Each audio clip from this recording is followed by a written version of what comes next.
Welcome to Talking New York Real Estate with Vince Rocco. Our show is all about the exciting world of real estate and in particular, how it relates to the luxury New York marketplace. But if you are not planning a real estate transaction in New York, we still have plenty of information you can use no matter where you are. Now, here's our show. Good morning, everyone. The 2025 forecast for New York City's real estate market indicates a dynamic landscape influenced by various factors. Mortgage rates. Expect 30-year fixed mortgage rates to hover around 6% throughout 2025, with potential brief increases above 7%. This trend may impact buyer affordability and demand. Interest rates. The Fed Reserve's monetary policies suggest a higher for longer stance on interest rates, which could influence borrowing costs and consequently real estate transactions. Co-op popularity. Co-ops are anticipated to gain popularity this year among buyers seeking more affordable options compared to condominiums. And suburban influence. High suburban home prices may drive more buyers back to the city, increasing demand in urban neighborhoods. The luxury market segment is expected to experience renewed activity, partly due to projected increases in bonuses for professionals, leading to higher purchasing power. Amenities. Both renters and buyers are increasingly seeking properties with amenities such as outdoor spaces, pools, gyms, and in-unit laundry, indicating a shift towards prioritizing lifestyle conveniences. Overall, New York City's real estate market in 2025 is poised for nuanced shifts with varying impacts across different sectors and property types. We're going to discuss all of that today. And at the table with me today are Ben Weilich, is Director of Sales from Elegren Forbes Global Properties, Patrick Mills from Core, and Mike Bussey from Real New York City Apartments. And they join me now to discuss. But first, let me welcome my listeners and viewers from across the United States and all around the globe. I am Vince Rocco, and this is Talking New York Real Estate. So let's go behind the headlines and get the real story, the state of our industry. Hi, it's Stephen Bailey from Roadway Moving and Storage. Listening to Vince Rocco, you know the right partner makes all the difference. At Roadway, we deliver an experience your clients will love. For specialized services and white glove care, choose Roadway. Want to learn more? Email me at stephen@roadwaymoving.com or visit roadwaymoving.com. All right, everybody, we are back. We're going to talk today about our forecasting, our predictions, I'd rather call it. We're going to close out what our thoughts were about the 2024 market, which kind of were all over the map. And then again, eventually get into what we think, where we see the new year 2025 heading from a buy perspective, a sell perspective, an investor perspective, because every year in this town, New York City, things change. We just got through an election period, so let's see where, starting now, our spring season starts now in January, typically end of January. So let's keep our fingers crossed, and wish and hope for the best. I'm very optimistic for the start of 2025. But Ben, let me start with you. So what do you think are the most significant changes in the real estate market that we faced in 2024, and how did they affect where we may be going in 25? I mean, 2024 was quite the year. I mean, on the very high end, business was better than usual, but that's not more than 5% of our industry. So the rest of the industry kind of dragged along. What do you think happened in 24? Well, I have some very fun stats regarding all those categories. So let's hear 'em. I think in 2024, there was obviously the big change with NAR and what went on with that in August. But then you also have, these unintended consequences from that. And I think people forget that business still goes on even in the face of change, and change creates great opportunity. So I think, everything in the way I'm looking at 2025 is really like a Venn diagram. You can have two things coexist at the same time. You can have a lot of great challenges and a lot of great opportunities and growth. And I think we saw that in 2024, because when you look at everything, it was actually a more successful year in some pockets and in some ways. But for a lot of people with the challenges and things like that, it either caught them off guard, it was a lot to manage, maybe threw off businesses. And, some people you talk to, very, very challenged. So if I could take a second on some interesting data, right? Please do. Really speaking to these unintended consequences. Historically, as a brokerage, we always ran at let's call it 2.75% on the buy side commission. I didn't even look at it for a number of years because it was so consistent, right? Some 2.5, some at 3. In the 3 quarters preceding the August 14th and 2024 change, we started decreasing. And I didn't realize this until even after the fact. 2.6, 2.5 and change. It went down the quarter before to 2.32. I looked this morning right before coming on here. Since that date, we've been up above the historical average at 2.88%. Oh, where everybody thought coming out of that change was going to drastically, put us to the lower side of things. So as I look ahead, it's again that Venn diagram of what's the challenge coming at us, and with all these things, there's the other side to the coin, and these unintended consequences and things that might happen. So there's a lot of interesting ways I think that I'm looking, both at the year that was from that lens and where we're going from that perspective. So. Right, I agree with you. The perspective, though, of, say, the buyer, and then we're going to talk a little bit about the renter, but from the buyer, in 2024, I always say when things are not right in their world, okay, if there are a lot of unknown, as we talked about before the show started, they kind of run home, get under the bed, lock the door, and don't move, okay? They just wait it out and wait it out and wait it out. Sometimes I say, what are you waiting for? What do you think was going through the minds of the buyers based on what you said now caused them to kind of stay home with that door locked and really not show up anywhere? I mean, open houses were not very well attended for most of the year in 2024. What were their thoughts? So that is a great question. And those buyers, I'd argue, are missing out on a lot of great restaurants in New York City. So they probably should get out from under the rock they're living in. And I'm a big foodie believer in that. So let me I think, Me too. Break that down. So the most interesting data I think that I also saw last year was going into and coming out of the election. And, we were, let's call it at the end of the summer, probably peak ambiguity or uncertainty. Correct. Right? You had what was going on with the NAR settlement. You had maybe rates were going to go down, maybe they were going to go, back up. Conflicting economic data, those couple months. Add in the geopolitical uncertainty and the election, and you got a lot of that leading in.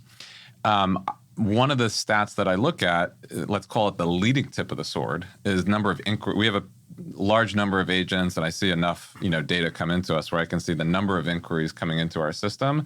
It went down by about 30, 40%, or so coming into the election. We popped up actually above pre-election levels after that. The even more interesting data point is we've been trending 30, 40% higher now on those number of inquiries, and the middle of the funnel, which is like after someone inquires, right? Do they stay under a rock or do they actually get active in the market? That's gone up by almost double, not quite, just a little bit under in terms of those middle of the funnel, statistics. So when that uncertainty comes down and buyers' perception of things, I think is like the biggest part. You've had a lot of these factors get removed over the last few months. And for the first time since 2022, we've had 3 consecutive months that are above the historical average demand, contracts signed and sales. And we haven't had that for 3 consecutive months since 2022, the early part of 2022. So, I think those are a lot of the reasons and things going in, and you saw that in the data with the consumers. But coming out of it, we've come out with a whole lot of strength, and you're seeing that both in, the first few steps of that process. So.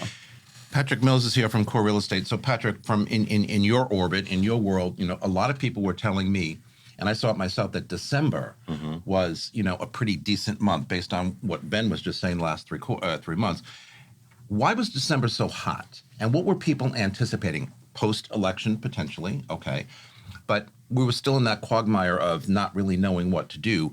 In my world, future business starting January and February started to trickle in for me to sit back and say, okay, wow, maybe first quarter of 25 will be pretty decent. Let's hope so. But in your orbit, what about December? Because I was hearing it from so many agents that December was like popping off the charts. Yeah. Normally around a holiday time, it's dead. Correct. Historically, December up until, mid-February bonus season, it's historically crickets. Yeah. And even if you're not looking at data every single day, like Ben here, you felt it. And of course, as we know, every election cycle, no matter who wins, no matter what side you're on, the removing that ambiguity for the psyche of a buyer, even for sellers, is huge.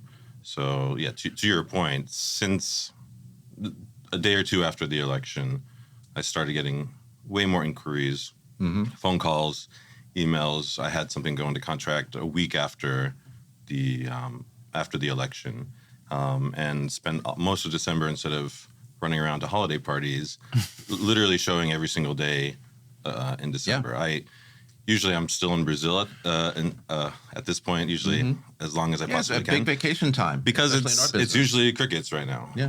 This year I decided, because I felt, coming off of the election, I felt that business was really picking up, and we all know if we have business, you run with You it. catch it when you can. So You I don't sent live it. my husband to Brazil. He came back Sunday, and I have been, aside from 2 days over Christmas, I have not had a day off.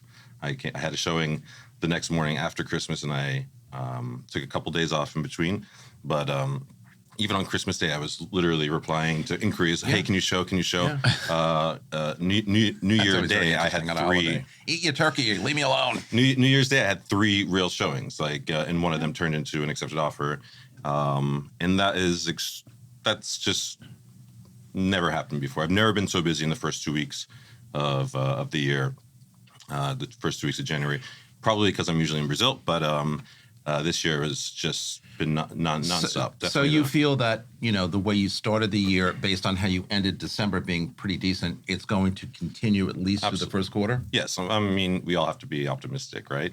To survive in this and industry. real, but I happen to agree, though, that I think we're going to be there. A healthy balance of I both. always look out for landmines. I came into the workforce in 08, so I'm always looking behind my well, shoulder. Same. 2008. Okay, That's there we my go. first week in real estate was Lehman Brothers crash. By the way, it's funny you say 2008, and I've gone on record, and even when I'm teaching school, I say my best years in real estate were 2009 and 2010. Yes. Yeah. The best ever, because you get into it, and we were doing fine, and then all of a sudden the financial market crashed in 08, and you thought, oh boy, here we go.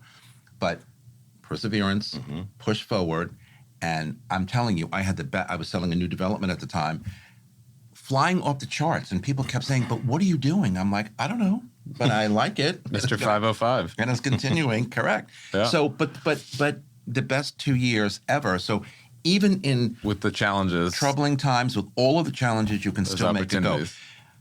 Mike Bussey, so we're talking about business in general in 24. You have a significant online presence in rentals.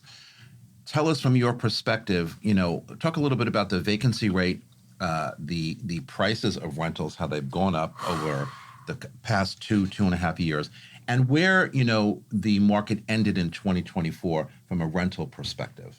Yeah, absolutely. So, as we know, the rental market is always going to be very cyclical. 2024 was a really interesting year because, we saw 21, 22. We saw 21 was basically the bottom, 2021. Yeah. 22, it really came up. I remember there was effectively no vacancy. Like, we were renting based off of floor plans. Thankfully, we had a database of videos so we could actually show clients the apartments and the buildings. Now there is a good amount of inventory sitting. The truth is, I just don't think it's very good inventory. Prices are still extremely high. Clients are very disappointed. When I have clients coming over from London and they get sticker shock, I know that there's an underlying problem. So, I can't imagine rents are going to go down too much, but the rental market is definitely healthy. There's a lot of new devs coming up that are definitely putting some pressure on the market. If we look at, I love the financial district. That's my neighborhood. That's where I live.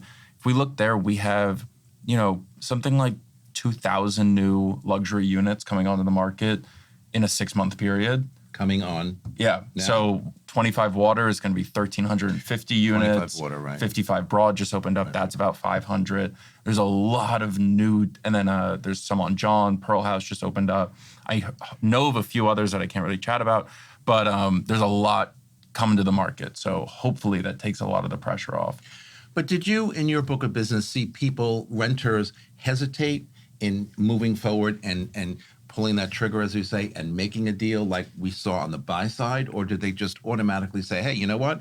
I really can't afford to buy right now. Interest rates are high. Monthlies are very high. I might just renew where I currently am, Yeah. or go out and find something new. Was there more of that in 24? Do you think? Renewals were high. People were nervous. Again, the election definitely played a role. And to your point, a lot of people that I spoke with in 22, 23 who said, hey, we're getting ready to buy, our lease ends in, mid 2024. So we're just going to buy. They changed their minds completely. They were like, we're going to wait a couple more years and then see how that progresses. The trend was for a while on the rental side, up, and at one point in Manhattan, I think the average price from a one bedroom got as high as $5,200 a month. I could be off by 100 or whatever. Yeah. Sorry. It's trended down, right? It's trended down a little bit more. Where do you see the trends going into the next year based on where we came out of 24? Continuing to go up, staying flat, or going down? I don't believe they're going down, but I wish they would go down. What goes up doesn't come down in this town. I would expect them to relatively stay flat, if not increase slightly. But we'll really have to see. It depends on how people are feeling, how the economy continues to trend.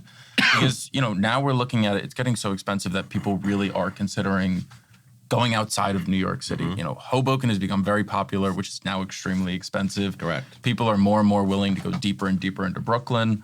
So, Manhattan, New York City real estate as a whole, we'll just have to see how people feel and how they react to the market. Ben, do you think there were any lessons learned in 2024 as we conclude that year, put it on the shelf where it belongs, whatever? Any lessons learned by buyers or renters or developers or investors that may be significant for them going into 2025? What might they have learned? I think the biggest thing to learn is do your homework and don't wait, right? The best time to buy was yesterday. The second best time is today. And that has played true for me and my own investments. So I think there's a lot of things going on, and you need a great advisor to help to educate you on all these points. And like what, Mike was saying just now, like where is that, that rental market going to be, going with things?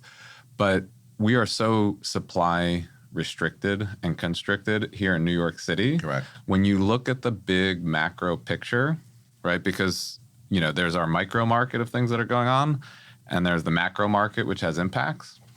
The macro, both of those are incredibly strong. New York has a lot of co-ops. You're not going to get a lot of rental inventory with co-ops.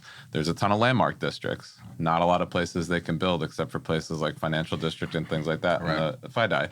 So when you have a lot of these really good factors working for you, you want to make sure you don't end up in a bad situation in a building that's not paying its taxes and self-managed and all this, sort of stuff if you're an investor, and really do your homework on spots. So I think when the people who've made those investments have done well, and the people who've made, smart investments and jumped in, because we're right at that tip right now where we're probably going to be getting those, FOMO buyers, and folks like that coming in, like the fear of missing out, like, oh, now the news is reporting on the market being good. Now I see the open houses packed and missing out on things. And that's this other accelerant to the market. And people are going to say, well, I wish I bought in 2024, right? So I'd say be diligent, do your homework, staying with my trend of there are opportunities in the challenges, not willy-nilly, but, be intelligent both. And when you look at, I think, all those factors going on. Yeah. Patrick, from a developer perspective, we did not see a lot of new developments out there, either rental or sale, coming to market. Why was that in 24? For the same reasons that buyers had with interest rates and freezing of money, and because as Ben just said, lacking inventory here, we need property to sell. Right. And we always depend on that new stuff to come to marketplace. Yeah. What was the bottleneck? Well, the reason why there's little to no new development in the pipeline is because it's become almost impossible for a developer to see a return on the investment. We need many more incentives for developers, like the 421A, and until those incentives. And I don't think that's ever coming back, by the way. How are your? So I totally agree. Like I have a lot of developers I work with, and it was so funny. I think it was June of 22 or whenever it was, when they had to get a piling in the ground in order to still be eligible for 20A. I had these, Chinese developers, and they were like sending crews rushing to get the stuff before it was going to run out. Break ground. I'm curious, Patrick, in your conversations, the two things impacting it, because you look at the applications for new dev, it's plummeted since the 421. It's gone down again, leading to more of that supply restriction story. The two things that you might have going are the 485X and the City of Yes changes, which actually has some interesting, very potential stuff. So I'm curious what still the cost of development and, for something to pencil out as an investment here, it's like in working with our developers, it's very hard to get that. So I'm just curious and how those two things in your conversations have been impacting. I mean, I think the City of Yes is definitely a step in the right direction. Yeah. I don't know if any of us really have a ton of faith in, as much as we love this city, a ton of faith in the really enforcing and prioritizing the initiatives that City of Yes is trying to accomplish. City of Yes is good and bad, and there are a lot of potential obstacles with City of Yes. It's not really addressing every portion of our housing supply problem, especially from an affordability perspective, okay? Right. But getting back to the developers, is that something that they can jump into and say, hey, maybe this will work for me? Hopefully. Or maybe I can get some more funding. What I've seen is, I think Patrick hit the nail on the head, is that it's like a step in the right direction. Yeah. And there are pockets we've gone through the detail in some of the aspects of City of Yes. Yeah. And you can find some things that, if that goes through, that's going to open up being able to do these units and actually, now my cost to build is 150, 200 per buildable as opposed to 600 or 700, right? And that's a big difference that developers have been looking to see, because with the cost of materials, which is kind of leveled out and come down a little bit, but also the interest rates for them and construction loans and all that type of stuff, you need something from the political side if you want more housing. Oh, 100%. With this. And right now you have to look at it with a magnifying glass to see those opportunities. And it's not, it's not incredibly obvious where things would just start really popping off in the city. So. And then it's also finding land that is desirable and affordable. If you're going to build a new development. If it even exists. Well, there's these, from what I've looked at, these pockets that if they go through, people who are ahead of it and developers who are ahead of it, can get ahead of the owners who might have those certain expectations of what their land value is. And that's how I think there'll be a little bit of opportunity, again, step in the right direction. But then once I think landowners realize maybe what they have and they try and get greedy with it, it then creates another issue. Yeah. So affordable. Exactly. All right, we have to take a break. On the other side of the break, we're going to continue talking about the end of 2024 and then our predictions for what's going to come in 2025. Don't go anywhere. This is Talking New York Real Estate on the More Network. We will be right back. The Everset provides full-service staging and furniture rental solutions in the New York area. For more information, please visit us at staging.theeverset.com or email us at staging@theeverset.com to request a free proposal. Let me ask you guys, where were any noticeable shifts in demand between Manhattan, Brooklyn, Queens, or the Bronx during the past year in 2024? Was Manhattan busier than Queens, Queens busier than Brooklyn, on and on and on, the Bronx? Where was a lot of the activity or lack of activity in all of our boroughs? So I guess everybody thinks it jumps to Manhattan quickly, but that's not always the case. The way I've always viewed the boroughs, and I think I've been in it long enough to kind of see this, is it's always just like a rubber band. It goes out and it comes back in. It goes out and it comes back in. Right. So I think, when Manhattan gets too expensive, that rubber band goes out. And then you see the boroughs get to be almost as pricey as Manhattan. And then people are like, oh, well, I'll just live closer in the happened in Brooklyn. In the city.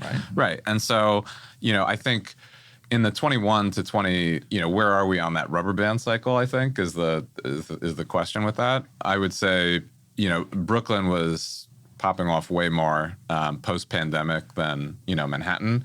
Arguably, by a lot of the metrics, it still probably had a little bit more strength in the market than Manhattan. However, when you look at it, Manhattan has definitely come back, a little bit.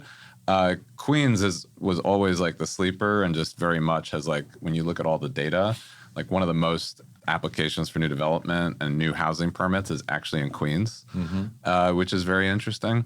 So, I mean, Long Island City is way different, but even other areas of Queens have changed completely over the years. Astoria has become quite the place. Yeah, so that I think is like a real, some of the biggest growth metrics in the city out of the boroughs are actually in Queens. It was a lower starting point than the other boroughs, but you have that. But now the whole city and Manhattan, as it relates to the suburbs, looks affordable, and we're seeing more and more over the last year or two that the people who left during the pandemic, house prices and supply nationally still remain high, very challenging, and that difference is not so different from the city. So that influx to Manhattan isn't just that rubber band from the boroughs; it's also coming from outside back in. Yeah, I read something at the top of the show where the higher cost of housing in the suburbs in New York City might be pushing people to reconsider and buy here in New York.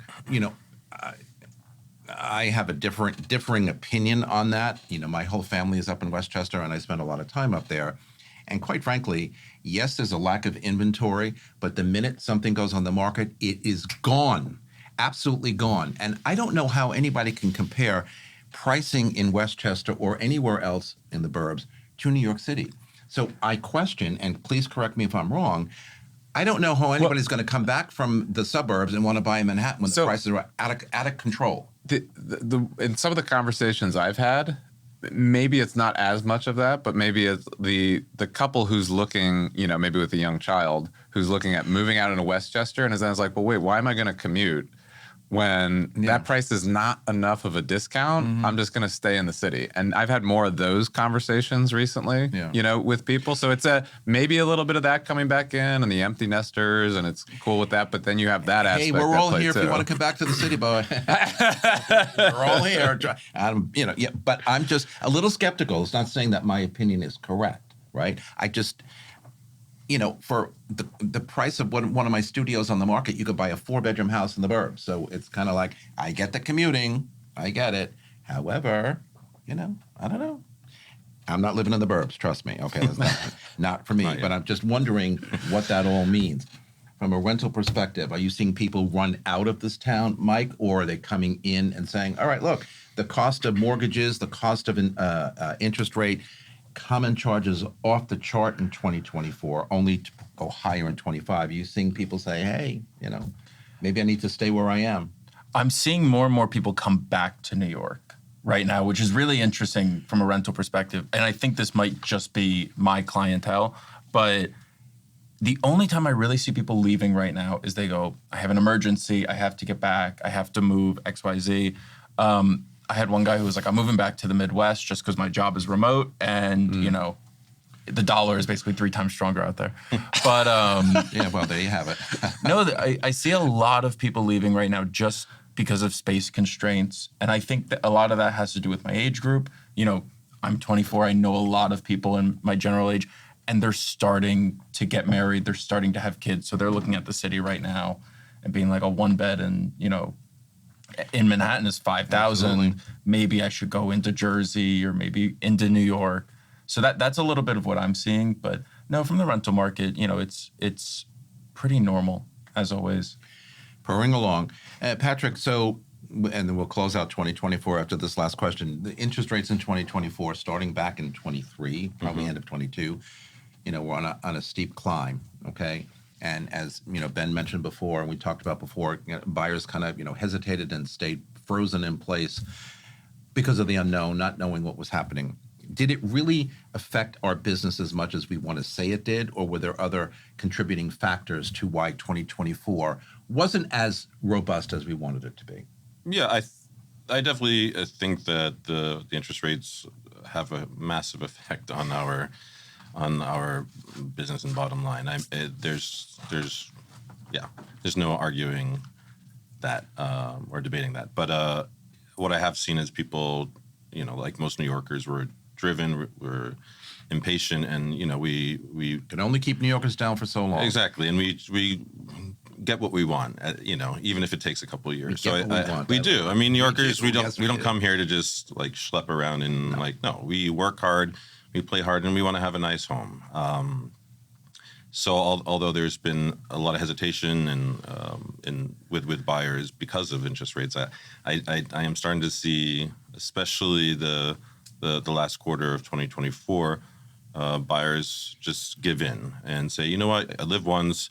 Yeah, I'm going to stretch as far as I can, which I always think is a smart idea when it comes to real estate, because I don't want to live in this. I don't want to live in a rental any longer. I don't want to keep paying a landlord's mortgage. I want to do it for myself. So I am starting to see and having a lot of conversations with people who are just over it, moving on, accepting the reality. It's become the new reality, and there's little ambiguity, as we've mentioned before. Ambiguity is the most difficult thing to sell, but who are just accepting the reality and pulling the trigger. And that's it, accepting reality. Ben, so you're a leader in sales management. You've been in sales on the buy side for many years.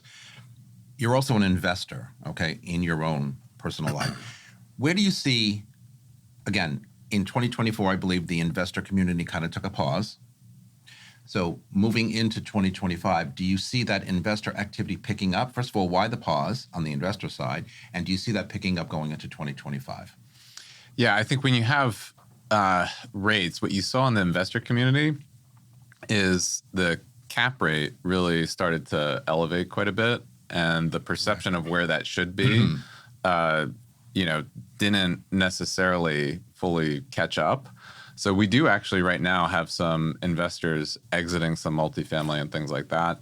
When you look at the costs in New York City back in, I think 07, 08, the average cost for maintenance or common charges and taxes was around $1,800 a month or so. Today, it's closer to about $4,200 a month. So over that time frame, that's a significant increase in the carrying costs. You have a lot of buildings with assessments.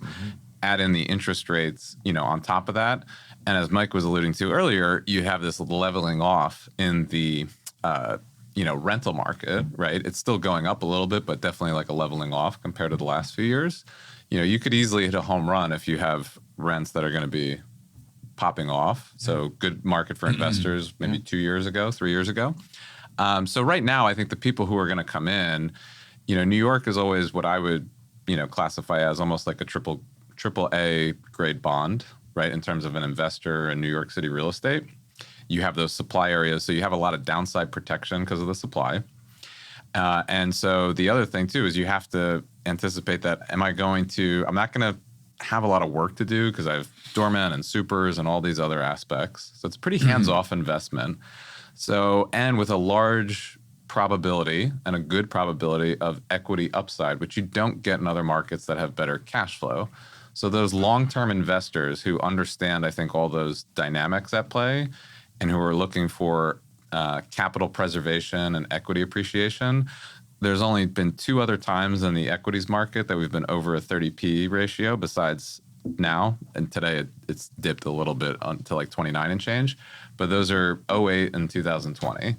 And you look historically, like we're very, very lofty in terms of other markets with those types of things. So again, some of the savvy investors look for diversification, equity preservation, with that chance of large potential upside in the equity, in the rents over the longer period of time. Excuse me, Patrick. I saw an email, I think yesterday or the day before, come across my desk where an agent was carrying on about how wonderful an 11% cap rate was, and you should come and see my property and blah, blah, blah, blah. Now, I remember when investors used to crab about 4 and 5% or 6% because, 3 and 4% was the ideal. 11% in your world. Are investors accepting something like that these days, or are they kind of digging in and saying, hey, for an apartment with no windows at 11%? Maybe. Yeah. In this town, who knows? But what gives? I don't know what gives. I mean, 11%. I mean, is anybody in your world thinking that this is okay?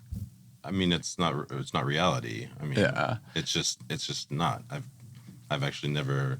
I didn't either until yesterday. I don't. What is the actual cap rate? I think the norm is a lot of people are listing between that let's call it let's separate multifam and luxury market. So in multifam, you're looking at people listing between 5 and 6, and more is trading between 6 and 7, right? So that's typically, I think, what you're seeing right now. Still in the luxury market, all costs baked in and things like that, you're still at those probably about 1% less in each of those, categories, at least. Again, rough numbers, every market, I think, is a little bit different. But if you're looking at, cap rate is a function of risk reward. If you're going to a much higher cap rate, that's why I said it was an apartment with no windows. There's some other major risks. It could have walls of windows, 11%. I'm like, okay. Are they building, a methadone clinic across the street? Are they, what's the, what's the risks that you're taking on to get that higher, percentage? That's where a lot of times people confuse lower cap rate not being as good. Again, I liken it to downside protection, AAA grade bond, and actually longer term security with some of that upside potential. So you need to know, it's not always just about more cash flow and higher cap rate, because there's something that's driving that there. 100%. There's always something for sure. Yeah. Well, indeed. But when I saw that, I thought immediately, there's something wrong with that. Yeah. It doesn't make any. But this agent was putting his spin on it, like, whoa, come and see this. And I thought, okay, maybe must be a catch. Yeah. Maybe I'm missing something, but I got to ask that question tomorrow on the show. Well, there's to my point of homework, right? There's when I've looked with investors, there's two types of people who are listing cap rates and investment properties. There's the person who, and both of them don't know anything, and there are some people in the middle. The one who doesn't know anything that completely overlists the cap rate is pulling in crazy rental numbers that are never attainable. And if you really know the rental market, if you're working with someone like Mike, he can go in and be like, no, this is BS. Yeah. This is what you're actually going to get. This is the real cap rate. And to the flip side, there's the people who are always in commercial, don't really know what the rental market's doing, list what the rents actually are, and you can actually extract a much higher cap rate if you really know the rental market and things like that. So, it sounds like that was probably more the former BS scale as opposed to the latter, but potentially, and I agree. Mike, though, from your perspective, and even on the buy side, what neighborhoods do you think are going to experience the highest appreciation in property value coming this year into 2025? Whether it's a rental property, new development rental property, whether it's a buy situation, what neighborhoods do you think are going to show the most appreciation from, say, the past through 24 and going forward in 25? Truthfully, Vince, I wish I knew. I would be putting money there in a heartbeat. I got to be honest, I truly just don't have a great answer for that. In terms of rentals, look, if I'm buying, I would probably steer clear of the financial district just because I know it very well. There's so much new rental inventory. New inventory down there. Yeah, so I would maybe steer clear of that. But if we're talking blue chip, I would still pretty much always go Tribeca, West Village, Greenwich, these tried and true neighborhoods. You really, really just can't go wrong. I would agree with that, but I also get confused sometimes when I think about it. When I was reviewing this morning, I thought, well, we are in a marketplace in New York City where, anything is possible and anything can go, and depending on the price, right?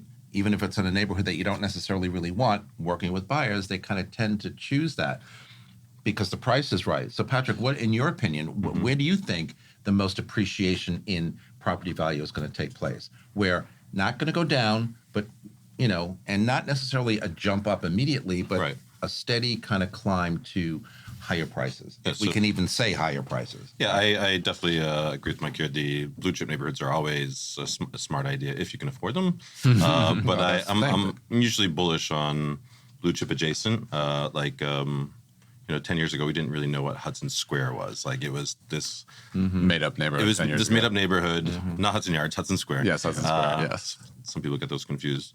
Well, even Hudson Yards. Hudson Yards for sure. That's a different conversation. Train tracks. Yeah, literally. But Hudson Square has proven to be definitely one of the strongest mini pocket neighborhoods in the city. A lot of the new development there the last 5 years or so, you're seeing massive return on. People are trading a year or two after they've closed and seeing 50% return. Crazy numbers. Another blue chip adjacent, which I've always been bullish on. It's my neighborhood. Do a lot of business, and Hell's Kitchen. There's so much value there if you're able to wrap your head around it. I love living there. I've lived there for over 10 years. It's not for everyone, but if you can wrap your head around living there along closer to the West Side Highway, 11th Avenue, I mean, there's some great opportunities. Easy in and out, absolutely. And there's just so much going on there. Great restaurants. You can walk back and forth to theater, and just an overall nice vibe. It's a nice sense of community. A lot of people who've been there their entire lives, so you do have that great sense of community. And again, fantastic value. I mean, what you can get in Hell's Kitchen right now compared to pretty much anywhere else in Manhattan, even Brooklyn, I mean, it just doesn't exist anywhere else. As you know, I stepped into that neighborhood in 2006, for the first time, selling a brand new condo development. And I remember saying to the developer at a table like this, after they were interviewing me to be the director of sales, and I kind of turned this way to one of the developers and said, "But who do you expect to buy there?" And so my manager was like right next to me, the head of development, Mr. Kligerman, and he went like this to me, "What do you, shut up." I'm like, "I need to know, who do you think is going to live here?" Because I thought the neighborhood then was horrible. I not only took on the project, sold it brilliantly, today absolutely love the neighborhood and still do, still in that neighborhood. But then I was like, oh, okay. And he just kind of looked at me, "Did you really ask me that question?" No, it's an important question to ask. But that block alone it's been on fire in a good way, the past 5 years. No, I absolutely agree. I love the neighborhood and I still sell there, as you well know. But I mean, it's kind of like back then, but that was the situation with all neighborhoods. So going into 2025, I have to wonder what neighborhood's going to pop out better than the next. We got to take a break, though. Maybe we'll answer that question on the other side of the break. Don't go anywhere. We're coming right back. This podcast is supported by the More Network, powered by Brown Harris Stevens. Real estate touches every aspect of our lives, from design and architecture to investing and the economy. Now there's a way to get all your real estate information in one place. The More Network. With more than 20 podcast and webcast series, the Mastery of Real Estate Network is powered by Brown Harris Stevens, one of the country's most distinguished brokerages. Discover advice from notable entrepreneurs, compelling topics, and access to top global real estate experts. Subscribe to their YouTube and Apple podcast channels by visiting GetMoreNetwork.com. We were talking about neighborhoods changing. Look at Brooklyn, right? Who would think that Bed-Stuy and Crown Heights and a lot of other neighborhoods there would turn into what they've turned into? Popular, social, good pricing, at least initially. And again, I'm old enough to remember when I first moved into Manhattan 30 years ago, I was like, Brooklyn, Queens, no, not going to happen. Now I love it all because, when I say, if I were in my 20s coming into this town for the first time, where would I go? I'd go to Brooklyn. And I probably would stay in Brooklyn forever. I happen to think it's a great place to be. But when you look at these neighborhoods and how they've transformed, and I think going into 25, if we can predict, I think, though, that those neighborhoods are going to continue to accelerate and show tremendous growth and value, both from the rental side and the buy side. But let's talk for a minute about, any impact on office to residential conversions from a rental perspective, from a buy perspective. For a while, that was kind of halted for a whole bunch of reasons, right? And I think most of 2024, developers and building owners were talking about, I'm going to sell the building, we're going to convert it to this, we're going to convert it to that.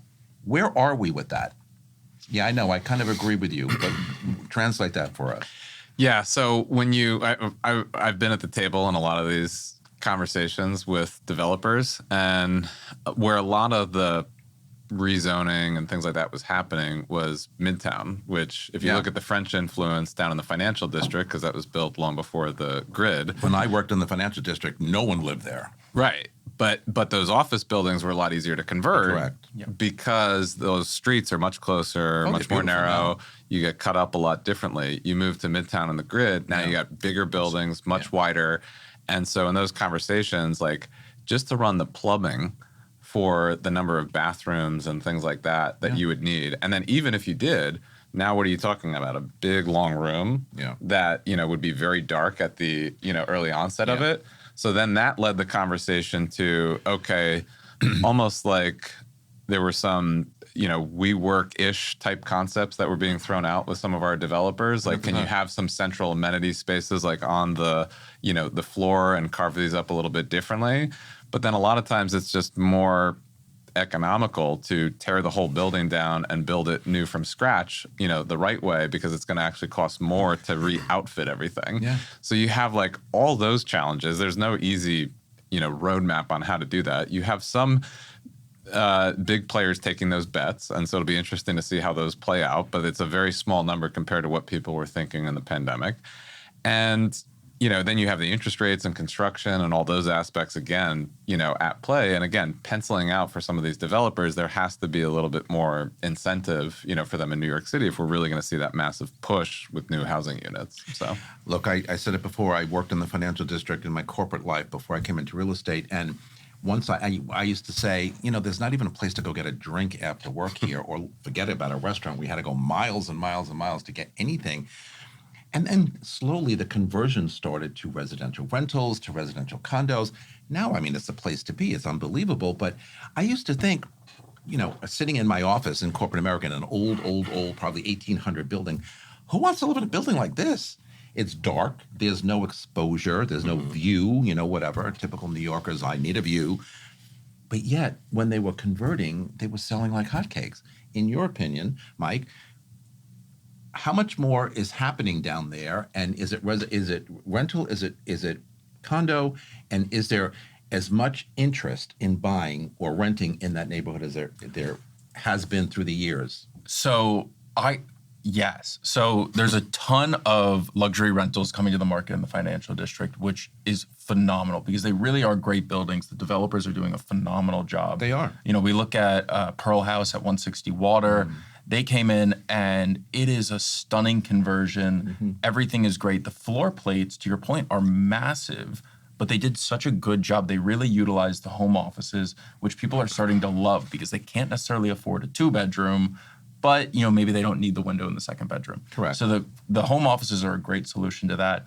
From the sales side, if we look at something like One Wall, they have been having some trouble. There was an article in The Real Deal, I spoke with Harry Macklow about this. He's always had trouble. Harry? Yeah. He's a great guy. But One Wall is pricing. It's always about pricing. It absolutely is. They have units listed for like $3,900 a foot, $3,800 a foot, and 56 Leonard is, a lot cheaper than that on resale. So it's tough. 130 William was a really, really strong building. That was obviously ground up, so we can see kind of the juxtaposition there.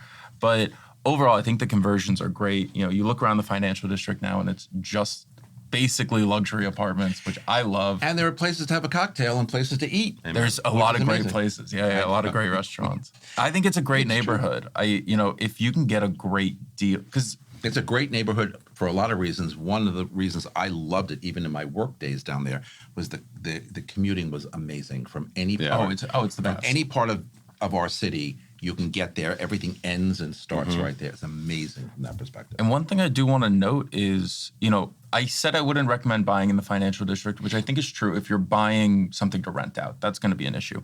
But I have a lot of clients that I'm working with right now in that kind of $3 and even up to like $7 or $8 million range.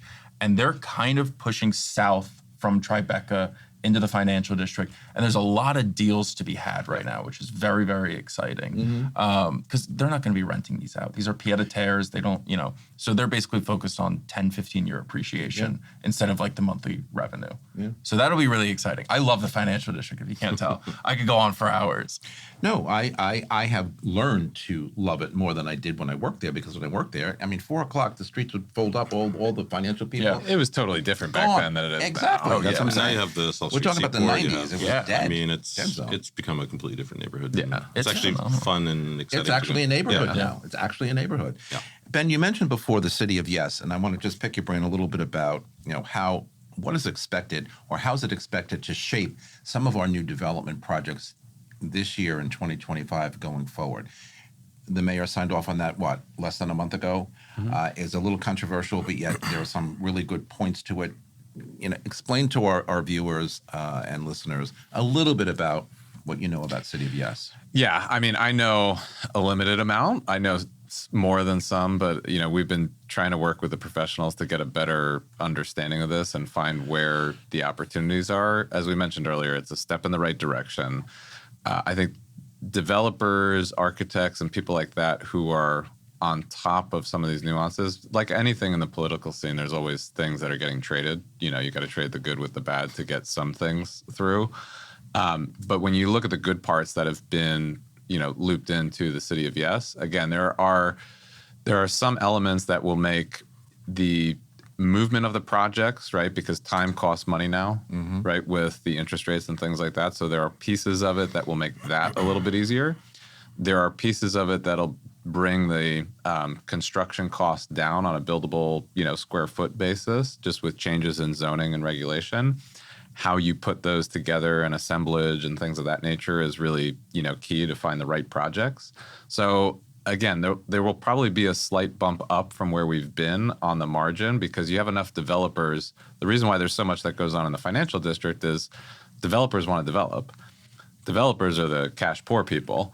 And if there's a project to be had, they're going to, try and make that work. So I do think you're going to have people that, again, see the opportunity, do the right amount of homework, and we're going to see a little bit on the margin. There's nothing that's like home runs like the 421As, but, there are these little pockets that I think will create some real, nice things for developers. We talked a little bit about investors, and how they may be stymied because of cap rates and a whole bunch of other things.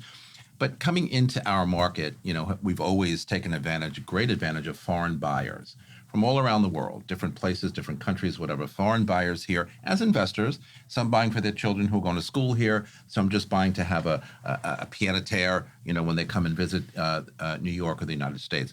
Patrick, what do you think the foreign and for years, for a whole host of reasons, they kind of backed off, right? And we're not really present in our town.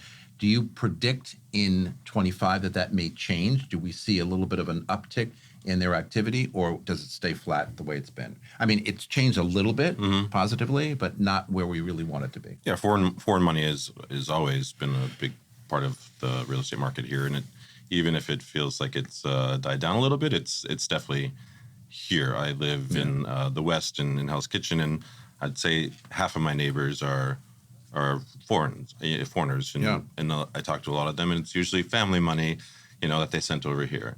And I, with my own listings, I'd say about half of the people who come through are parents, with their kids, who are either coming here for school or coming here for a job, and it makes a lot more sense for that family to, put some money down here in New York than to throw the money out, at the landlord and have their son or daughter, paying way too much in rent. So yeah, I mean, foreign investors, foreign money has always been, a fundamental part backbone. of our backbone. You know what always of our interests me industry, though, for sure.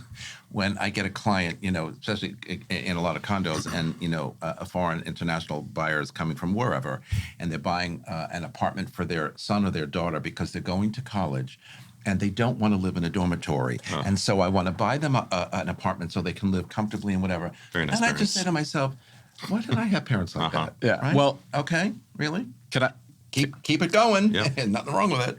Can I throw out a really interesting statistic that in prepping for this I came across? So over the last 10 years, New York City has increased its number of millionaires by 48%. Correct. The number one city in the entire world, most millionaires in terms of city in the entire world, is New York City. We are the capital of those types of people and millionaires. So when the dollar is high, like it is now, and our currency is strong, right, which happens when interest rates also go up, again, we're viewed as a safe haven. There's so many, variables that are at play that can both be good and bad at the same time. But like when you look at those things, we're such that like center of wealth for really the entire world and sort of safety net with things. So Big old New York City, the financial capital of the world, the most invested city in the world, the place to be for most people who don't live here but want to be here and eventually get themselves here. All right, predictions for the rest of 2025 as we start 25. Mike, from a rental perspective, regardless of neighborhood, where do you see the rental inventory going moving forward, and where do you see the renters going forward? Strong market, flat market, continuing to increase activity-wise, not necessarily pricing. You see a lot more activity coming up in 25? I think it's going to be I don't want to say a very strong market. It's definitely going to be a strong market. We saw this past summer of 24 in terms of rentals was very odd. I think we all felt that it was a weird summer, whether you're in sales or rentals. A lot of the agents that work with us, they were feeling weird. But, as like this first couple weeks of January have been phenomenal. People are reaching out like crazy. They're reaching out even now being like, hey, I want to move in June. I'm just so excited about it. So, there is really positive sentiment going towards it. I think it's going to be really, really strong, basically across the city. I think a lot of people are going to start coming back into New York City, as we've noted, into Manhattan, as everything kind of starts to level out. Like Hoboken's getting very expensive. Brooklyn's getting very expensive. Everything. Jersey City. I was looking for somebody in Jersey City. Way high. Yeah, Way high. I wouldn't take the PATH train You're not saving for those money. prices. You're not saving money. We're saving money, and then you got to commute on the PATH train. All right, give us a 30-second commercial on your marketing company, Real New York City Apartments.com. Yeah. Tell us about it. And how you can find a rental. So Real NYC Apartments. So we do rentals and sales. I specialize in rentals, but we have agents that work with us who absolutely do sales. Like Burton Frey is a phenomenal agent if he's watching this. So what we do is we utilize social media to share 1 minute apartment tours with millions of people. We reached 30 million unique people last year. We hope to double that this year. So Social media. 2025 is going to be the year of social media. Everyone is moving towards it. We've seen the sentiment really shift. Hopefully we don't lose TikTok. Don't even. No. I don't think we will. But if we do, it'll die in something new. Yeah. But it'll come back somehow. We're seeing developers, brokerages.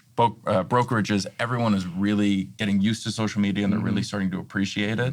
So you're going to see it really, pull a lot from StreetEasy, where people are going to see brokers that they like the personality, they want to work directly with them, or they see apartments that they like directly on TikTok and rent it from there. It'll be really interesting 2025. It's a great website, a lot of good information. The videos are top shelf.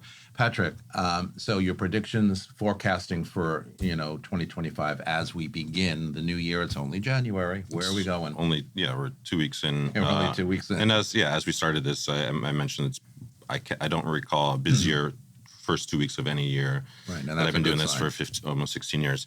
I think when it comes to the rental world, it's going to be steady and flat. I think people are still going to keep renewing because it's expensive. No one, first of all, wants to move. Secondly, they don't want to have to pay a broker fee, and they will up until. Well, that's June. up until June. But that's another whole. That was last week's show. That was last week's show. I mean, down that rabbit hole. Because there is so much engagement in the market, I do think we'll start to see people who are paying way too much in rent. Opening the door to like do-it-yourself co-ops. Co-ops that need some work. They just want to give back to themselves instead of pay a landlord's mortgage.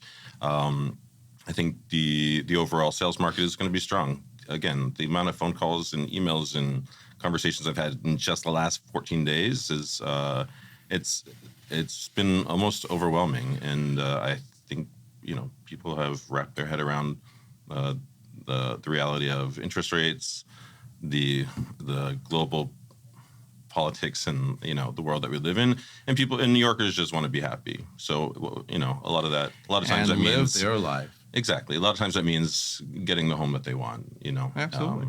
And they're willing to pay a premium for that. So I see 2025 as a very, very strong year. I agree. Ben, wax poetic for us. Close us out. Again, as I started off, Venn diagram, great challenges, great opportunities. And what I see with that is, we're seeing a huge surge in the upper end of the market and the luxury market, 55% growth, 7 to 15 million, 15% growth, 3 to 7. So, with all of that, I think you're going to see the return of, and we also are in this supply constraint, which we didn't even talk about. That's gone down over the last 2 years, 10 to 11%. So you have a supply squeeze in our market. You have a lot of demand coming in from a variety of different things. What that is causing is I think you're going to start to see more of those FOMO buyers actually enter our market for the spring season. That said, I think macro variable-wise, we have very frothy markets in the equities, which does also impact us as well. We haven't seen a hit to that and how that, plays in, but that always rattles us a little bit.